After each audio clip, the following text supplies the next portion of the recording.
Hello दोस्तों, कैसे आप लोग। मैं शशिकांत चौहान आप लोगों का स्वागत करता हूं अपने इस YouTube channel GS bye Shashikant sir पे। और हर दिन की तरह आज हम लोग डेली न्यूज़पेपर आर्टिकल का एनालिसिस करेंगे। और आज तारीख है 7 अक्टूबर 2020 और इस वीडियो में हम डिफरेंट न्यूज़पेपर के इंपॉर्टेंट आर्टिकल्स को लेकर डिस्कस करेंगे और उनकी एनालिसिस करेंगे, जिससे हमको हर पॉइंट ऑफ व्यू से क्वेश्चन का आंसर पता चल सके। और हमारे इस चैनल को सब्सक्राइब करना और बेल आइकन को हिट करना ना भूलें, जिससे आपको लगातार वीडियो मिलती रहे। और दोस्तों से भी शेयर करना ना भूलें।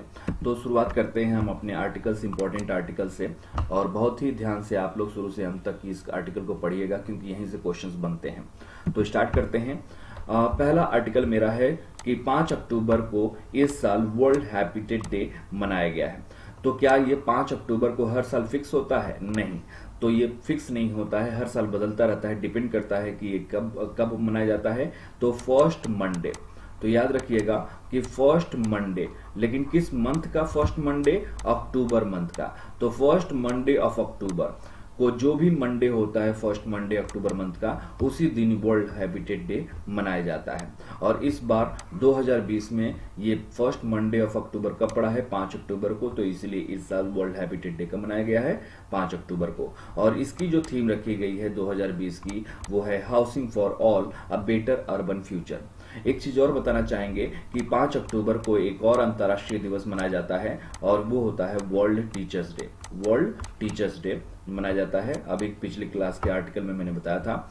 अगला आर्टिकल हम लोग देखते हैं कि एक कॉमर्शियल कार्गो स्पेसक्राफ्ट भेजी गई है। कहां पे? इंटरनेशनल स्पेस स्टेशन पे। तो उस कार्गो स्पेसक्राफ्ट का जो नाम रखा गया है, भारतीय अंतरिक्ष यात्री एसएस कल्पना चावला के नाम पर रखा गया है। तो ये भारत के लिए बहुत बड़ा सम्मान है। और एसएस कल्पना चावला की अगर बात करें तो ये एक एस्ट्रोनॉट्स रह चुकी हैं, और ये एक भारतीय मूल की अंतरिक्ष यात्री रही हैं, जो पहली महिला हैं, भारतीय महिला, जो स्पेस में इन्होंने विजिट किया था। और ये जो स्पेसक्राफ्ट है, नॉर्थरॉप ग्रूमैन साइग्नस के द्वारा कॉमर्शियल कार्गो स्पेसक्राफ्ट भेजा गया है। तो इसके बारे में डिटेल यहाँ पे देखते हैं कि यहाँ पे लिखा हुआ है 3 अक्टूबर की ये बात है। और अमेरिका में एक आइसलैंड है जिसका नाम है वेलप आइसलैंड। वहां से ये एक कॉमर्शियल कार्गो स्पेसक्राफ्ट को इंटरनेशनल स्पेस स्टेशन के लिए लॉन्च किया गया है, और ये पहुंच चुका है वहां पर।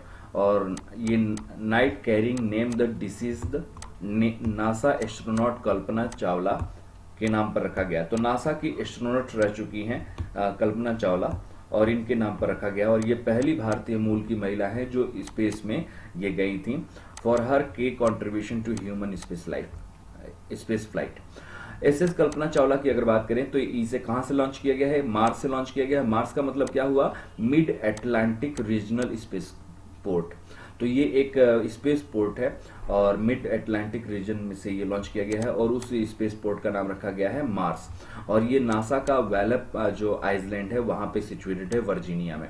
तो नासा का जो सैटेलाइट लॉन्च जहां से होता है वो वेलप आइसलैंड है। जैसे भारत में जो सैटेलाइट लॉन्च होता है वो एपीजे अब्दुल कलाम आइसलैंड से किया जाता है, जिसको पहले हम व्हीलर आइसलैंड के नाम से जानते हैं। अभी शौर्य का मिसाइल परीक्षण हुआ है, तो वहीं पे बालासोर व्हीलर आइसलैंड, या कहें तो एपीजे अब्दुल कलाम आइसलैंड में हुआ है। तो हम अमेरिका की बात कर रहे हैं, नासा की बात कर रहे हैं, मार्स की बात कर रहे हैं। तो नासा के द्वारा वेलप फ्लाइट फैसिलिटी वर्जीनिया में, मार्स के द्वारा mid Atlantic regional space port के द्वारा ये स्पेसक्राफ्ट लॉन्च किया गया है, जिसका नाम रखा गया है एसएस कल्पना चावला। और ये स्पेसक्राफ्ट की अगर बात करें तो ये किसका स्पेसक्राफ्ट है? नॉर्थरॉप ग्रूमैन साइग्नस का स्पेसक्राफ्ट है। और ये स्पेस स्टेशन 2 दिन बाद पहुंचेगा, और पहुंच चुका है, हम लोग 2 दिन बाद पढ़ रहे हैं। और ये NG-14 मिशन के तहत लॉन्च किया गया है। और इस स्पेसक्राफ्ट के जरिए एसएस कल्पना चावला, ये जो देख रहे हैं आप तस्वीर में, यहाँ पे जो तस्वीर है, ये एसएस कल्पना चावला स्पेसक्राफ्ट है, और इस यहाँ पे लॉन्च किया गया है इसे। और कितने किलोग्राम का कार्गो वहाँ पे कैरी करके ले गया है? तो 3630 किलोग्राम का जो कार्गो था, या प्रोडक्ट था, गुड्स था, उसको इंटरनेशनल स्पेस स्टेशन पे पहुंचाया गया है। किस स्पेसक्राफ्ट के जरिए? एसएस कल्पना चावला स्पेसक्राफ्ट के जरिए। अगला है 5 अक्टूबर 2020 की खबर है, 12वां ब्रिक्स समिट्स जो हुआ है वो होगा, कब होगा? 17 नवंबर 2020 को। 17 नवंबर 2020 को 12वां ब्रिक्स सम्मेलन का आयोजन होने वाला है, जिसकी अध्यक्षता कौन करेगा? रसिया करेगा। तो इस आर्टिकल को डिटेल में देखते हैं। तो ये 2020 में जो ब्रिक्स समिट होगा वो 12वां होगा, ये याद रखिएगा। 12th ब्रिक्स समिट आयोजित की जाएगी और ये स्टार्ट होगी कब? 17 नवंबर 2020 को। और ये समिट वर्चुअली होगा, यानी वीडियो कॉन्फ्रेंस के जरिए होगा, जिसकी थीम क्या रखी गई है? इसकी थीम रखी गई है BRICS partnership for global stability, shared security and innovative growth. तो याद रखिएगा कि ब्रिक्स सम्मेलन का आयोजन 17 नवंबर 2020 को होगा। ये 12वां ब्रिक्स सम्मेलन होगा और इसकी थीम भी कभी कभी पूछी जाती है, तो इसकी थीम रखी गई है BRICS partnership for global stability, shared security and innovative growth. और ब्रिक्स आप लोग जानते ही होंगे कि ब्रिक्स जो है 5 देशों का संगठन है। कौन कौन से देश इसमें शामिल होते हैं? ब्राजील, रूस, चीन, India, south Africa. South Africa इसमें बाद में जुड़ा है, 2010 में इसमें जुड़ा था। तो ब्राजील, रसिया, इंडिया, चाइना, साउथ अफ्रीका, ये 5 देशों का संगठन है और इन 5 देशों के द्वारा हर साल ये आयोजन की जाती है। और ब्रिक्स के नामों के अनुसार ये आयोजन होता है, जो समिट होती है उसका आयोजन या होस्ट करने वाली कंट्री इसके नाम के पैटर्न के अनुसार होता है। अभी 12वां रसिया में हो रहा है, पिछली बार ब्राजील में हुआ था और 2021 में जो होगा वो कहाँ पे होगा? इंडिया में होगा। तो इस तरीके से नामों के अनुसार ये रोटेट करता रहता है ये ब्रिक्स सम्मेलन। तो नेक्स्ट ईयर अगर पूछा जाए कि 2021 में ब्रिक्स समिट कहाँ पे होगा, तो इंडिया में होगा। इस साल 2020 में कहाँ हो रहा है? तो रूस में हो रहा है। ये 17 नवंबर को स्टार्ट होगा।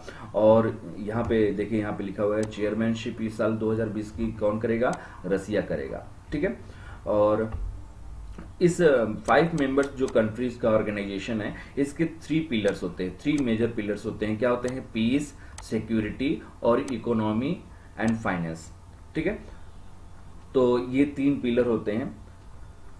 तो पीस एंड सिक्योरिटी एक हो गया, इकोनॉमी फाइनेंस एक हो गया और cultural and people to people exchange ये 3 हो गया। तो 3 पिलर्स क्या हुए? ब्रिक्स के जो ऑर्गेनाइजेशन है उनका 3 पिलर्स क्या होते हैं? मोटो क्या होता है? तो पीस एंड सिक्योरिटी पहला पिलर होता है, economy and finance second pillar होता है और cultural and people to people exchange is third pillar of the BRICS countries. ठीक है। और अगला जो आर्टिकल रिलेटेड है वो जीएसटी काउंसिल की बैठक हुई थी और जीएसटी काउंसिल की अभी जो बैठक हुई है वो चौथी जीएसटी काउंसिल की मीटिंग हुई थी, ये 42वां हुआ है। तो याद रखिएगा।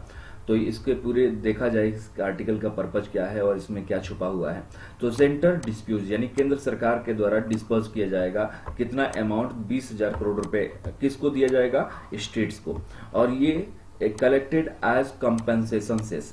तो ये क्या दिया जाएगा? कंपनसेशन सेस के द्वारा केंद्र सरकार के द्वारा जो जीएसटी कलेक्ट हुआ है, जीएसटी के बारे में हम बता देंगे कि जीएसटी में जो हाईएस्ट स्लैब है 28%, उस स्लैब में आने वाले जितने भी प्रोडक्ट होते हैं उस पे जीएसटी तो लगती ही लगती है, साथ साथ कंपनसेशन सेस भी लगता है। तो 28% जो हाईएस्ट स्लैब है उस पे जो कंपनसेशन सेस लगता है, उसके द्वारा जो पैसे कलेक्ट हुए हैं केंद्र सरकार को, वो नियरली 20,000 करोड़ रुपए का कलेक्शन हुआ है। और ये 20,000 करोड़ रुपए जो कलेक्शन हुआ है वो किसको दिया जाएगा? स्टेट गवर्नमेंट को दिया जाएगा, जिससे जीएसटी लागू होने के बाद जो राज्यों को नुकसान हुआ है उसकी भरपाई करने के लिए राज्य इसी शर्त पे जीएसटी के लिए लागू करने की बात की सहमति जारी किए थे, क्योंकि उनको जो नुकसान होगा उसकी भरपाई केंद्र सरकार करेगी और केंद्र सरकार उस भरपाई को किसके जरिए करेगी? एक सेस लगाकर करेगी जिसका नाम रखा गया था कंपनसेशन सेस। तो कंपनसेशन सेस ये जीएसटी पे हाईएस्ट स्लैब पे लगने वाला एक सेस होता है, जिसके कलेक्शन केंद्र सरकार के द्वारा की जाती है और उन राज्यों को डिस्ट्रीब्यूट की जाती है जो जीएसटी लागू होने के बाद उनको लॉस हुआ है। तो सेंटर डिस्पर्स्ड नियरली कितना 1,000 करोड़ रुपए ये कंपनसेशन सेस दिया जाएगा किसको? राज्यों को। तो 20,000 करोड़ रुपए याद रखिएगा। और ये किसमें फैसला लिया गया है? ये 42वें जीएसटी काउंसिल में फैसला लिया गया है। और इसकी अध्यक्षता किसने की थी? तो जीएसटी काउंसिल की जो हमेशा चेयरमैन होता है वो हमेशा वित्त मंत्री होता है और इस समय वित्त मंत्री भारत की कौन है? तो निर्मला सीतारमण जी हैं। और भी बातें हैं कि इसमें आईजीएसटी जो कलेक्शन हुआ है, आईजीएसटी में जो विसंगतियां हुई है, एनोमलीज यहाँ पे लिखा हुआ है, एनोमलीज मतलब होता है विसंगतियां। तो आईजीएसटी में जो विसंगतियां हुई हैं उनको कवर करने के लिए 25,000 करोड़ रुपए भी दी जाएगी। 2017-18 में जो विसंगतियां हुई हैं, गड़बड़ियां हुई थी लेन देन में, पैसे के लेन देन में केंद्र सरकार और राज्यों के बीच, उसके लिए 25,000 करोड़ रुपए केंद्र सरकार जारी करेगी। और जीएसटी काउंसिल की अगर बात करें तो GST council also recommended the extension, यानी एक चीज बता दें कि आप लोगों को कि 2017 में जीएसटी आया था और 2017 में कहा गया था कि अगले 5 साल तक कंपनसेशन राज्यों को मिलता रहेगा केंद्र सरकार। तो 2017 में 5 साल के लिए अगर बात की जाए तो कंपनसेशन कब तक देने की बात कही गई थी, 2022 तक। लेकिन 2022 इस 42nd जीएसटी काउंसिल में फैसला लिया गया है कि इस डेडलाइन जो जून 2022 है, इसके आगे भी कंपनसेशन मिलता रहेगा राज्यों को।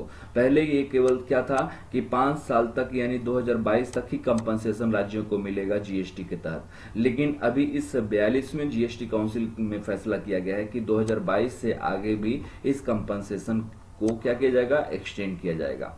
ठीक है। और सीतारमन जी 21 राज्य ऐसे हैं जो केंद्र सरकार की बातों को मानते हुए केंद्र सरकार ने कहा है कि जितने भी राज्य हैं उनको जो लॉस हुआ है वो बोरो कर सकते हैं, स्टेट टू बोरो, यानी कहीं ना कहीं से बोरो करके वो काम चला सकते हैं जो भी कंपनसेशन में शॉर्टफॉल हुआ है।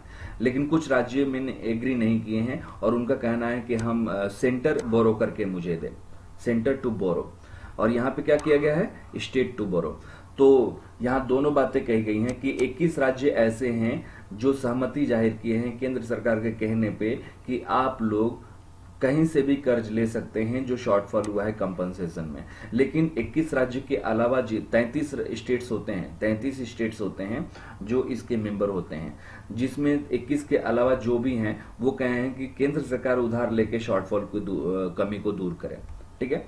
और रेवेन्यू सेक्रेटरी, एक इंपॉर्टेंट पॉइंट है कि भारत के राजस्व सचिव कौन है, तो अजय भूषण पांडे हैं। अजय भूषण पांडे की अगर बात करें तो अजय भूषण पांडे ने ये कहा है कि जो 1 जनवरी नेक्स्ट ईयर से, यानी 1 जनवरी 2021 से जितने भी टैक्स पेयर हैं जिनका नेटवर्थ 5 करोड़ से कम है, जिनका नेटवर्थ या टर्नओवर 5 करोड़ से कम है, तो वो लोग GSTR1 और GSTR3B रिटर्न नहीं भरेंगे। कौन वाला रिटर्न नहीं भरेंगे, मंथली वाला। इसका मतलब ये नहीं कि रिटर्न भरना ही नहीं होगा, भरना होगा, लेकिन मंथली से छूट दे दी गई है। ये क्वार्टरली अब फाइल करेंगे, ये अब क्वार्टरली फाइल कर सकते हैं वो लोग जिनका टर्नओवर 5 करोड़ से कम हो। तो कौन वाले जीएसटी को वो क्वार्टरली कर सकते हैं जो पहले मंथली था, GSTR1 और GSTR3B। ये दो रिटर्न जो हैं वो मंथली पे हुआ करती थी, अब इसको क्वार्टरली से चेंज कर दिया जाएगा। कब से, नेक्स्ट ईयर जनवरी 2021 से। अभी एक फ्लाइट टेस्ट हुआ है, किस चीज का, और ये फ्लाइट जो टेस्ट हुआ है वो सक्सेसफुल हुआ है, और ये किससे संबंधित है, supersonic missile assisted released torpedo से, यानी सुपरसोनिक S, मिसाइल से M, असिस्टेड से A और रिलीज से R और टॉर्पीडो से हो जाएगा T। तो ये स्मार्ट सिस्टम डेवलप किया गया है, स्मार्ट सिस्टम डीआरडीओ के द्वारा डेवलप किया गया है। कहां से डेवलप किया गया, किसके द्वारा डेवलप किया गया है, तो डीआरडीओ के द्वारा डेवलप किया गया है। तो ये स्मार्ट जो सिस्टम है टॉर्पीडो से संबंधित, इसको अभी सक्सेसफुली फ्लाइट यानी लॉन्च किया गया है, इसको डीआरडीओ के द्वारा इसे डेवलप किया गया है। अब इसमें देखा जाए कि जो स्मार्ट सिस्टम है ये इसका पूरा नाम क्या है, तो इसका पूरा नाम है supersonic missile assisted released of torpedo, और ये कहां से लॉन्च किया गया है, व्हीलर आइलैंड। और कल ही बताया था कि व्हीलर आइलैंड का अब नाम चेंज करके क्या कर दिया गया है, एपीजे अब्दुल कलाम आइलैंड कर दिया गया है, off the coast of Odisha, ये ओडिशा से संबंधित है। और ऑन मंडे, तो ये कब टेस्ट फ्लाइट किया गया है, तो मंडे को किया गया है। और इसे किसके द्वारा डेवलप किया गया है, तो defence research and development organisation के द्वारा, डीआरडीओ के द्वारा डेवलप किया गया है। और डीआरडीओ के चेयरमैन कौन है, डॉक्टर जी सतीश रेड्डी, याद रखिएगा, doctor G Satish Reddy is the chairman of DRDO, और डीआरडीओ के हेडक्वार्टर दिल्ली में है। Has termed the system as a game changer, तो ये डीआरडीओ के जो चेयरमैन हैं डी सतीश रेड्डी, इनका कहना है कि ये गेम चेंजर साबित होगा जो स्मार्ट सिस्टम है। और ये स्मार्ट सिस्टम क्या है, एंटी सबमेरीन वॉरफेयर है, यानी समुद्री लड़ाई में ये बहुत कामयाबी हासिल करेगा, बहुत इंपॉर्टेंट है। नवल जो वार होते हैं, वारफेयर होते हैं। सबमेरीन का मतलब होता है समुद्री से संबंधित द्वारा। इसके बारे में आप देख सकते हैं कि ये स्मार्ट है, और स्मार्ट का पूरा नाम हम लोगों ने अभी पढ़ा, supersonic missile assisted release of torpedo, जिसका नाम है स्मार्ट। और ये इंडिया के द्वारा लॉन्च किया गया है, और इसकी जो रेंज है 50 से लेकर 650 किलोमीटर तक। लगभग ये टॉर्पीडो को टारगेट करने के लिए 30 किलोमीटर मिनिमम इसका रेंज है। और स्टेटस अंडर डेवलपमेंट है, और प्रोजेक्ट कॉस्ट है 340 करोड़, और रोल एंटी सबमरीन मिसाइल है ये। ठीक है, इंडिया और म्यांमार के बीच सहमति जाहिर हुआ है कि वो जो सितवे पोर्ट है वो 2021 के क्वार्टर फर्स्ट में, यानी फर्स्ट क्वार्टर में ऑपरेशनलाइज यानी इसका काम शुरू कर दिया जाएगा। तो Indian army chief general MM Naravane और फॉरेन सेक्रेटरी हर्षवर्धन श्रृंगला अभी हाल ही में 2 दिवसीय विजिट पे गए थे। कहाँ पे? म्यांमार में। और किससे मुलाकात की? स्टेट काउंसलर आंग सान सू की और म्यांमार के कमांडर इन चीफ के द्वारा इसे ऑपरेशनलाइज करने के लिए सहमति जाहिर हुई है। तो इसके बारे में डिटेल देख लिया जाए तो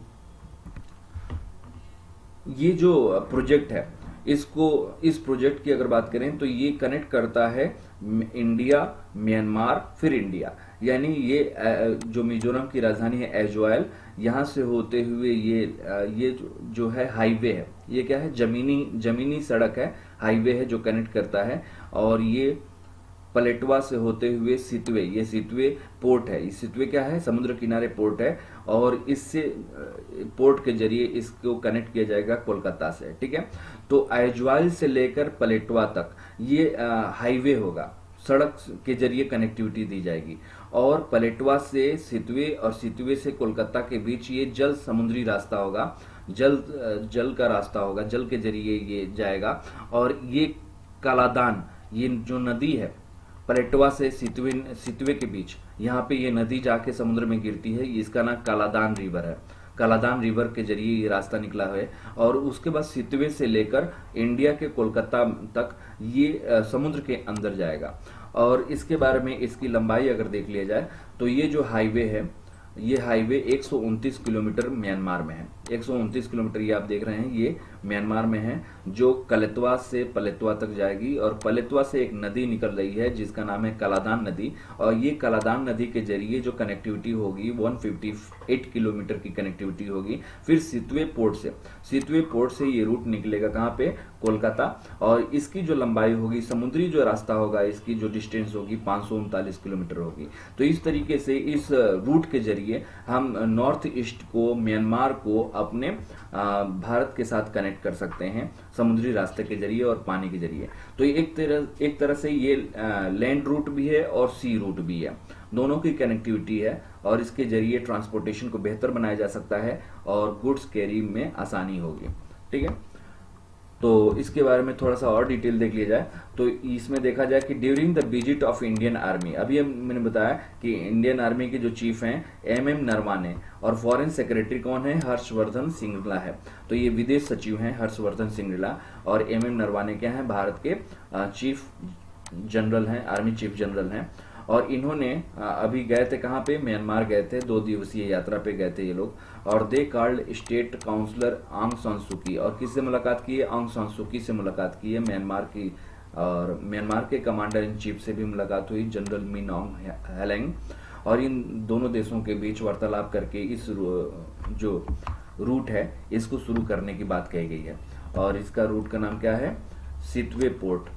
और सितवे पोर्ट से ये इंडिया और भारत के बीच ये ऑपरेशनलाइज कर दी जाएगी। एक स्ट्रेटेजिक रूट डेवलप किया गया है, और 2021 के फर्स्ट क्वार्टर में इसे ऑपरेशनलाइज कर दिया जाएगा। आगे बात करते हैं, दिल्ली की गवर्नमेंट यानी अरविंद केजरीवाल जी के द्वारा एक कैंपेन लॉन्च किया गया है एंटी एयर पॉल्यूशन के नाम पर। तो ये कैंपेन एमिट कोविड-19 के अंतर्गत लॉन्च किया गया है, एंटी एयर पॉल्यूशन कैंपेन है। और इस कैंपेन का नाम रखा गया है युद्ध प्रदूषण के विरुद्ध। युद्ध प्रदूषण के विरुद्ध ये एक कैंपेन शुरू किया गया है, एंटी एयर पॉल्यूशन। इनका मानना है कि एयर पॉल्यूशन जितना ज्यादा होगा, ज्यादा से ज्यादा होने की वजह से कोविड-19 के जो वायरस हैं उनका पार्टिकल्स उनके साथ अटैच रहेंगे, और आगे चल के ये फ्यूचर में प्रॉब्लम क्रिएट कर सकते हैं। तो इसीलिए प्रदूषण को दूर करने के लिए दिल्ली में इन्होंने 13 पॉल्यूशन हॉटस्पॉट डिक्लेयर किए हैं सिटी शहर में दिल्ली में, और वहाँ पे जितने भी पॉल्यूशन जो इक्विपमेंट्स हैं उनको लगाया जाएगा और पॉल्यूशन को दूर किया जाएगा, एयर पॉल्यूशन को दूर किया जाएगा, जिससे जो कोविड-19 के खतरा है वो कम हो सके। तो ये दिल्ली सरकार के द्वारा युद्ध प्रदूषण के विरुद्ध एक कैंपेन शुरू किया गया है, एंटी एयर पॉल्यूशन कैंपेन है कोविड-19 के अंतर्गत। अगला है वाइल्ड लाइफ वीक मनाया गया है, और ये वाइल्ड लाइफ वीक 2 अक्टूबर से लेकर 8 अक्टूबर तक मनाया जाता है।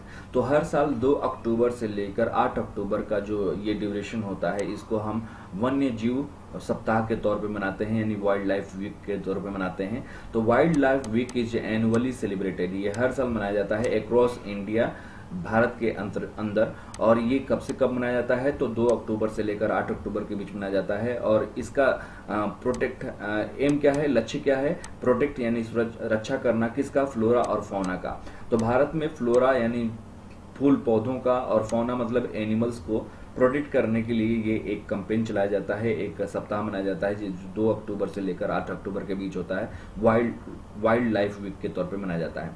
फर्स्ट वाइल्ड लाइफ वीक जो मनाया गया था 1957 में, और इस बार जो मनाया गया है वो 2020 में, और 2 अक्टूबर से लेकर 8 अक्टूबर के बीच, और ये 66th वाइल्ड लाइफ वीक मनाया गया है। और इसकी जो थीम रखी गई है वो है रोर का मतलब रोर एंड रिवाइव, ठीक है। रोर इसका शॉर्ट में है, और रोर का मतलब हुआ roar and revive, exploring human animal relationship. तो याद रखिएगा कि भारत में वाइल्ड लाइफ वीक यानी वन्य जीव सप्ताह जो मनाया गया है 2 अक्टूबर से 8 अक्टूबर, और 1957 से पहली बार से मनाना शुरू किया गया है, और ये इस बार 2020 में 66th वाइल्ड लाइफ वीक मनाया गया है, और इसकी थीम रखी गई है रोर एंड रिवाइव। पुडुचेरी की अगर बात करें तो पुडुचेरी एयरपोर्ट भारत का सबसे पहला 100% सोलर पावर्ड एयरपोर्ट बन चुका है, जो किसके अंतर्गत आता है, ये आता है एयरपोर्ट अथॉरिटी ऑफ इंडिया के अंतर्गत आता है, एयरपोर्ट अथॉरिटी ऑफ इंडिया। तो Puducherry airport has become the first airport the airport authority of India which is entirely solar powered, 500 kilowatts का इसकी कैपेसिटी है, ground mounted solar power plant है, और ये 2 अक्टूबर 2020 से इसे स्टार्ट किया गया है। और इसकी जो टोटल लागत आई है 2.8 करोड़ की लागत है, और absolutely power neutral Puducherry the airport will be able to meet its entire power requirement through the solar power plant. तो पूरा एयरपोर्ट के अंतर्गत जो बिजली की खपत है उसको कहाँ से पूरी की जाएगी, इस सोलर पावर प्लांट के तहत पूरी की जाएगी, और 500 किलोवाट इसकी क्षमता है, और ये 2.8 करोड़ की लागत से बना है, और इसे 2 अक्टूबर से इसे लागू कर दिया गया है, यानी स्टार्ट कर दिया गया है। और ये भारत का सबसे पहला एयरपोर्ट है जो सोलर पावर्ड से पूरी तरीके से संचालित है, और ये किसके अंतर्गत एयरपोर्ट आता है, एयरपोर्ट अथॉरिटी ऑफ इंडिया के अंतर्गत आता है। आप लोगों के मन में डाउट हो रहा होगा कि कोचीन इंटरनेशनल एयरपोर्ट जो है वो विश्व का सबसे पहला सोलर पावर्ड एयरपोर्ट है, तो ये फर्स्ट कैसे हो गया भारत का। तो एक चीज अंतर यहाँ पे देख लीजिएगा कि जो कोचीन इंटरनेशनल एयरपोर्ट है, वो कोचीन इंटरनेशनल एयरपोर्ट जो बनाया गया है वो पब्लिक प्राइवेट पार्टनरशिप यानी PPP मॉडल के आधार पर बनाया गया है, यानी प्राइवेट और सरकारी दोनों कंपनियों के जरिए बनाया गया है। और इसका जो ऑपरेटर है उसका नाम है कोचीन इंटरनेशनल एयरपोर्ट लिमिटेड। तो इसमें प्राइवेट का भी इन्वॉल्वमेंट है और सरकार का भी इन्वॉल्वमेंट है, और ये कोची में सिचुएटेड है, नेदुम्बेसरी कोची इंडिया में, और 10 जून 1999 से ओपन है। ये कोचीन हम इंटरनेशनल एयरपोर्ट की बात कर रहे हैं, और इसमें और किसी चीज पढ़ने की जरूरत नहीं है। हाँ, यहाँ पे देखिएगा कि Cochin international airport become the world first fully solar powered airport with the inaugurated of the dedicated solar plant. तो आप कंफ्यूज करोगे कि ये world first fully solar powered airport है, तो ये पुडुचेरी का नाम क्यों आया। तो ये याद रखिएगा कि यहाँ पे एक शब्द दिया हुआ है एयरपोर्ट अथॉरिटी ऑफ इंडिया। तो एयरपोर्ट अथॉरिटी ऑफ इंडिया के अंतर्गत जो भी भारत में एयरपोर्ट हैं, जितने भी एयरपोर्ट अथॉरिटी ऑफ इंडिया के अंतर्गत हैं, उन एयरपोर्ट्स में ये पहला ऐसा है जो सोलर पावर्ड है। ठीक है, इसका मतलब यहाँ पे ऑपरेटर देखिए यहाँ अलग है, कोचीन में ऑपरेटर अलग है और यहाँ पे ऑपरेटर अलग है। तो जितने भी एयरपोर्ट अथॉरिटी ऑफ इंडिया के अंतर्गत जो एयरपोर्ट्स आते हैं उनमें सबसे पहला ये एयरपोर्ट है पुडुचेरी का जो सोलर पावर्ड है। और ये पब्लिक है। यहाँ पे इसका नेचर देखिए पब्लिक है, और ये क्या है, ट्रिपल पी के आधार पर बना है। ये एयरपोर्ट अथॉरिटी ऑफ इंडिया इसका मालिक है, और इसका मालिक कोचीन इंटरनेशनल एयरपोर्ट लिमिटेड है। अगर बात करें तो इसको सोलर पावर्ड होने की वजह से इसको champions of the earth award भी यूएनओ के द्वारा मिल चुका है। Champions of the earth award भी मिल चुका है किसको, कोचीन इंटरनेशनल एयरपोर्ट को। और अगला हम बात करने जाएंगे नोबेल पुरस्कार से संबंधित, और इस नोबेल पुरस्कार में अगर देखा जाए तो ये नोबेल पुरस्कार फिजिक्स के लिए दिया गया है 2020 में, और कल हम लोग डिस्कस किए थे मेडिसिन से संबंधित। और इस नोबेल प्राइज को एक सब्जेक्ट के लिए दिया गया है, लेकिन 2 पार्ट में कर दिया गया है। हाफ पार्ट दिया गया है किसको, रोगर पेनरोज को, और हाफ जो अवार्ड डिवाइड कर दिया गया है 1/4 में। तो रेनार्ड गेंजेल को 1/4 पार्टिसिपेशन है, और एंड्रिया गेज को 1/4। तो एक अवार्ड होता है और उसको शेयर की जाती है परसेंटेज के हिसाब से। 3 लोगों से ज्यादा लोगों को नहीं दी जा सकती है, मैक्सिमम 3 लोगों को दी जा सकती है, 1 को दी जा सकती है, 2 को दी जा सकती है, 3 को दी जा सकती है नोबेल पुरस्कार, लेकिन 3 से ज्यादा को लोगों को नहीं दी जाती है। तो कभी कभी ये नोबेल पुरस्कार जो होता है वो उन 3 के बीच शेयरिंग का रेशियो निर्धारित की जाती है। तो देखिए इसमें हाफ पार्ट जो दिया गया है रोजर पेनरोज को दिया गया है, तो ये इनको फिजिक्स का नोबेल पुरस्कार दिया गया है। और दूसरे हैं रेनहार्ड गेंजेल और एड्रिया गेज, इन दोनों लोगों को हाफ दिया गया है, यानी 1/4 दिया गया है, प्राइज का शेयरिंग है। और तो यहाँ इंपॉर्टेंट ये चीज है कि इस साल 2020 का फिजिक्स का नोबेल पुरस्कार किन लोगों को दिया गया है, तो ये 3 वैज्ञानिकों को दिया गया है। नाम याद रखिएगा, रोजर पेनरोज, दूसरे हैं रेनहार्ड गेंजेल, और तीसरी हैं एंड्रिया गेज। ठीक है, अगर हम रोजर पेनरोज की अगर बात करें तो इनको किस खोज के लिए दिया गया है, तो रोजर पेनरोज ने जो डिस्कवरी की है for the discovery the black hole, इन्होंने ब्लैक होल पे काम किया है। Formation is a robust prediction of the general theory of relativity. तो इन्होंने ब्लैक होल फॉर्मेशन और जनरल थ्योरी ऑफ रिलेटिविटी को इन्होंने क्या किया है, इंटरेक्ट किया है, दोनों को रिलेट किया है। और जो ये 2 नोबेल पुरस्कार विजेता है रेनहार्ड गेंजेल और एंड्रिया गेज की अगर बात करें तो इन्होंने जो खोज किया है for the discovery of a super massive compact object at the centre of the our galaxy. तो इन्होंने भी अंतरिक्ष से संबंधित एस्ट्रोफिजिक्स से संबंधित इन्होंने खोज की है, super massive compact object of the centre of our galaxy. तो इन कार्यों के लिए इन 3 वैज्ञानिकों को 2020 का फिजिक्स का नोबेल पुरस्कार दिया गया है। तो ये जाते हैं, और पिछली क्लास में हम लोगों ने जो पढ़ा था वो पढ़ा था कि वर्ल्ड टीचर्स डे कब मनाते हैं, तो 5 अक्टूबर को मनाते हैं वर्ल्ड टीचर्स डे। और वर्ल्ड टीचर्स डे जो मनाया गया है इस बार ज्वाइंटली स्टेटमेंट जारी किया गया है 4 ऑर्गेनाइजेशन द्वारा, यूनेस्को, आईएलओ, यूनिसेफ और एजुकेशन इंटरनेशनल। ये 4 ऑर्गेनाइजेशन मिलके ये वर्ल्ड टीचर्स डे को क्रिएट किए हैं, और ये एजुकेशन को हासिल करने के लिए बनाया जाता है। और एजुकेशन को हासिल करने के लिए एक सस्टेनेबल डेवलपमेंट गोल्स किस एजेंडा में रखा गया है, 4th एजेंडा। 17 एजेंडा होते हैं, तो एसडीजी के कौन से एजेंडा में रखा गया एजुकेशन को, 4th में, और 4th के कौन सी कैटेगरी में, सी कैटेगरी में। ठीक है, और इसकी जो थीम रखी गई है वर्ल्ड टीचर्स डे की वो है टीचर्स लीडिंग एंड इन क्राइसिंग री इमेजिनिंग द फ्यूचर। ठीक है, और अभी हाल ही में 2 दिन पहले फिजियोलॉजी या मेडिसिन के क्षेत्र में नोबेल पुरस्कार का अनाउंसमेंट कर दिया गया है। और किसको दिया जाएगा मेडिसिन के क्षेत्र में 2020 में नोबेल पुरस्कार, हार्वे जे एल्टर, माइकल हॉक्टन और चार्ल्स एम राइस को।